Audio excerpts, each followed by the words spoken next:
आचार्य चाणक्य महान कूटनीतिज्ञ थे। उन्हें जिंदगी के प्रत्येक दांव पेच आते थे। कौन किस समय क्या सोच रहा है और उसकी अगली चाल क्या होगी, यह आचार्य चाणक्य बखूबी भांप लेते थे।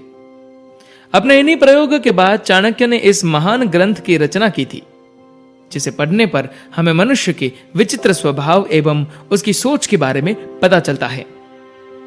चाणक्य नीति के द्वारा पुरुष, महिला, बच्चे, बूढ़े सभी के स्वभाव के बारे में जाना जा सकता है। मित्र एवं शत्रु या किसी भी अन्य मानवीय रिश्ते की गहराई को समझा जा सकता है। इन सभी रिश्तों को जिस नजर से हम नहीं देख सकते, उस नजरिए को इस ग्रंथ में समझाया गया है। आचार्य चाणक्य ने इस ग्रंथ में ढेर सारे नीति सूत्र दिए हैं, जिन्हें पढ़ने और समझने से हमें काफी फायदा होता है। आज इन्हीं सूत्रों में से हम कुछ आपके सामने प्रस्तुत कर रहे हैं। चाणक्य ने महिलाओं के बारे में काफी कुछ कहा है। उनका स्वभाव, उनकी फितरत, उनकी सोच और वे किस समय किस तरह से बर्ताव करती है, इन बातों पर खास अध्ययन किया है। चाणक्य बताते हैं कि महिलाएं भरोसा करने लायक नहीं होती। ये पढ़कर शायद आपको गुस्सा आ रहा हो, लेकिन उनके ऐसा कहने के पीछे भी ठोस तथ्य शामिल है। चाणक्य के अनुसार महिलाओं के स्वभाव में ही ऐसे लक्षण पाए जाते हैं जो उन्हें भरोसे लायक नहीं बनाते। ऐसा इसलिए क्योंकि वे कोई भी बात अपने तक अधिक समय तक सीमित नहीं रख पाती। अपनी बात दूसरे तक ले जाना उनकी आदत होती है।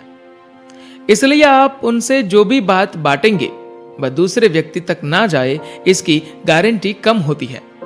इसीलिए चाणक्य महिलाओं को भरोसेमंद नहीं मानते। स्त्रियों के सामान्य लक्षण के अलावा चाणक्य ने उनकी कुछ ऐसी बातों को भी नीति शास्त्र में सामने रखा है जो उन्हें शादी के लायक नहीं बनाती। चाणक्य के अनुसार ऐसी कुछ स्त्रियां होती है जिनसे भूलकर भी पुरुषों को शादी नहीं करनी चाहिए।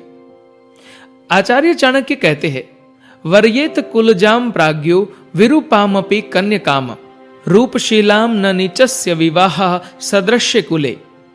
इस श्लोक के माध्यम से आचार्य चाणक्य ने यह समझाने का प्रयास किया है कि कैसी स्त्री से विवाह करना चाहिए और कैसी स्त्री से नहीं।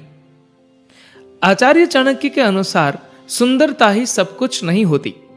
यदि कोई पुरुष केवल स्त्री की सुंदरता देखकर उसे परखता है और उसी के आधार पर उसे पसंद करके विवाह कर लेता है, तो उससे बड़ा मूर्ख इस पूरे जग में कोई नहीं है।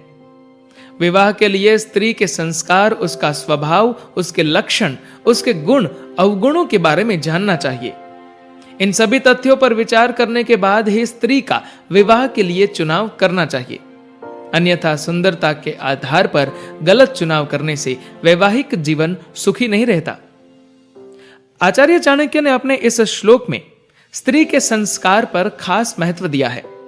वह कहते हैं कि अच्छे संस्कारों वाली स्त्री घर को स्वर्ग बना देती है। वह पति और उसके पूरे परिवार का ख्याल रखती है, लेकिन बुरे संस्कारों वाली स्त्री सब तहस नहस कर देती है। चाणक्य के अनुसार यदि स्त्री सुंदर नहीं है लेकिन उसके संस्कार अच्छे हैं, तो पुरुष को उससे विवाह कर लेना चाहिए, क्योंकि यही वह स्त्री है जो उसके भविष्य को सुखद बनाएगी।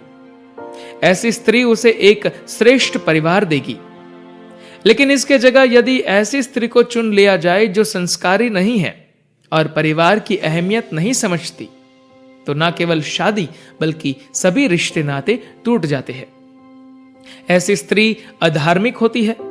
वह रिश्तों पर विश्वास नहीं करती, पल पल वह रिश्तों को तोड़ने का विचार करती है। ऐसी स्त्री परिवार के सुख के बारे में विचार नहीं करती, बल्कि सभी को दुख पहुंचाती है। ऐसे चरित्र वाली स्त्री न केवल विवाह के रिश्ते को खराब करती है, बल्कि पूरे कुल का नाश करती है। वह उस पूरे परिवार को समाज के सामने बेइज्जत करती है। इसलिए विवाह के लिए हमेशा संस्कारी स्त्री का ही चुनाव करना समझदारी है।